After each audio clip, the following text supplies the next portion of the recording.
यही अवसर चेत्या नहीं पस जो पाली देह, और राम नाम जाना नहीं अंत बड़ी मुखे। जाना ही नहीं, राम नाम को जानना है, राम नाम को सुनना है, राम शब्द जहां उच्चरित हो रहा है वहां पहुंचना है, क्योंकि वो कोटि विष्णु संपालन करता। कोटि विष्णु, करोड़ों विष्णु जो पैदा कर रहा है वो विष्णु कैसे हो सकता? लेकिन आप तो विचार ही नहीं करते।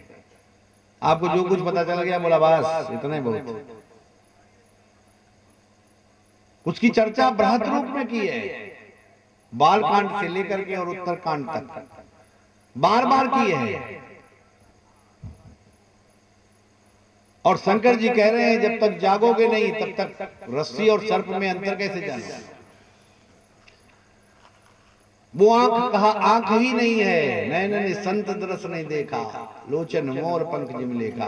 उनकी आंखें मोर पर पंख पर बनी हुई आंखों के समान ही हैं जो संतों का दर्शन नहीं करते, जिनके अंदर दर्शन का जिज्ञासा नहीं, प्रेम ही नहीं। रपट पड़े तो हर गंगा, कभी पहुंच गए तो बोले हरि की गंगा यही है, और वहां तक कौन पहुंचे? यही गंगा है, ऊपर से आ रहे हैं। तो ऐसे तुम तो सब कुछ अपने मन से बनाने वाले प्राणी हो, जो मन में आया सो मान लो। लेकिन मानने का विषय नहीं है, जानने का विषय है। भक्ति स्वतंत्र सकल सुख मानी, सारे सुख पाएंगे, मिल जाएंगे। आप सुख के लिए ही रो रहे हैं और सुख को प्राप्त भी नहीं करना चाहते, सुख पाना चाहते हैं और सुख की पौध नहीं लगाना चाहते। जैसे आप पेपरमिंट का तेल चाहें और पेपरमिंट की पौध ना लगाएं तो कैसे पैदा होगा? बताओ, होगा? नहीं होगा ना। तो सुख की पौध तो लगाओ। और सुख की पौध क्या है? भक्ति। और भक्ति के लिए क्या है? भय खत्म करो, भय खत्म करो, हर प्रकार का भय खत्म करो। और जब हर प्रकार का भय खत्म करोगे तो जहां चाह है वहां पर राह बन जाती है। पार्वती जी तो ऐसी जगह पर राह बना रही हैं जहां राह बनती ही नहीं किसी के दिल दिमाग से। जब सप्तऋषि उन्हें बहकाने के लिए आए हैं, या यूं कहें परीक्षा लेने के लिए आए हैं, और विविध प्रकार से उनसे कहते हैं गुरु तुम्हारा झूठा है, लबरा है, घरफोरा है, और उसी के बहकावे में तुम आकर के तुम भी तपस्या करने चली आई। ये कुछ नहीं होगा जो कुछ करने तुम आई। तो उन्होंने कहा हाँ हम मूर्ख हो सकते हैं, अज्ञानी हो सकते हैं, ये आपकी बात ठीक है, किंतु हम क्या करें? मन हट पड़ा सुनाई नहीं कहना। अब मैंने मेरे मन को ऐसा बना दिया है कि मुझे ये कार्य करना ही करना है। ये विचार तुम्हें अपने अंदर धारण करना है। चाहर बार पर भी उठाना। मेरे मन का ऐसा संकल्प है कि बहते हुए पानी पर बालू की दीवार बनाना चाहता है।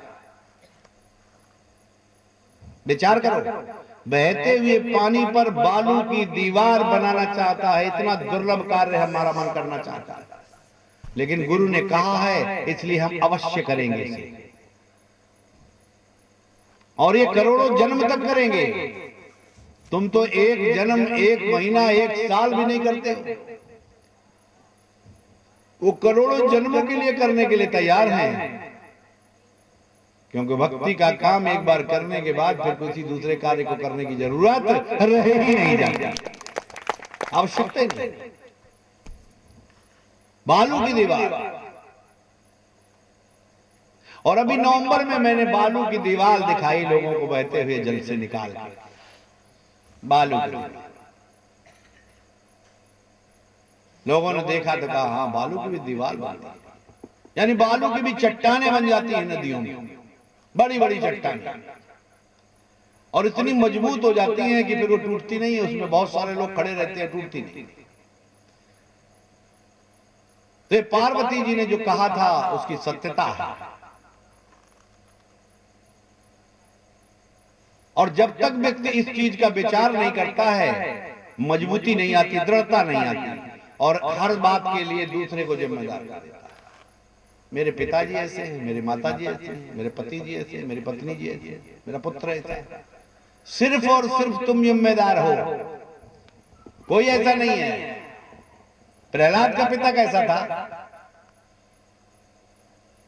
विचार कर, प्रहलाद का पिता कैसा था? क्या वो कहता था जाओ भक्ति करो जाके? आप लोग हर वक्त होली मनाते हैं, और होली में आपको याद क्या रहता है?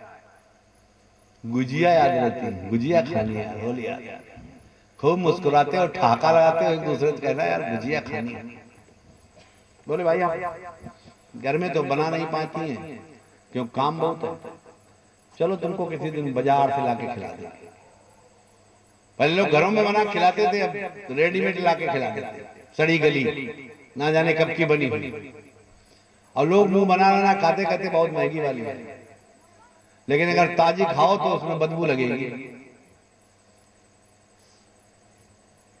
दोनों खा के देखो एक साथ, गुजिया याद रहती है। लेकिन होली मनाई किस चीज की जाती है? भक्त के लिए मनाई जाती है और भक्ति के लिए मनाई जाती है। एक भक्त ने किस तरीके से सारे संसार को परास्त करके भक्ति प्राप्त की, एक भक्त ने कितने कष्टों को परास्त करके भक्ति प्राप्त की, कितनी समस्याओं को सुलझा करके भक्ति प्राप्त की। चक्रवर्ती सम्राट होने के बावजूद, उसका पुत्र होने के बाद, इतने बड़े पद को छोड़कर भक्ति प्राप्त की। लेकिन भक्ति प्राप्त होने से कोई पद नहीं चला गया, भक्ति प्राप्त होने से कोई राज्य नहीं चला गया कि राजा का बेटा था, बाप तो मार डालने को तैयार था, यही सोचता यार ये अपना राज्य हमें नहीं देगा, किसी को दे दे। लेकिन वही प्रहलाद चक्रवर्ती सम्राट बना, कब? भक्ति प्राप्त करने के बाद। तो जो लोग सोचते हैं कि भक्ति प्राप्त करने वाला भिखारी बन जाएगा, या भक्ति प्राप्त करने का मतलब साधु बन जाएगा, महात्मा बन जाएगा, लोगों का विचार ही गलत है। भक्त स्वतंत्र सकल सुख खानी, जब सकल सुखों की खान हो पा जाएगा तो क्या वो गरीब बन जाएगा कि भिखारी बन जाएगा? सकल सुखों की खान जब मिल जाएगी तो कौन सा सुख ऐसा है जो बचेगा भाई? और कौन सा भक्त ऐसा रहा है, कौन सा भक्त ऐसा रहा है जो अंत में धन धान से परिपूर्ण नहीं हुआ, तपस्वी बिना? और कौन सा ऐसा राजा रहा है जिसको तकलीफ नहीं मिली? कौन सा राजा रहा है जिसने तकलीफ ना झेली? युद्ध के मैदान में गया हो और एक बाण भी न लगा हो,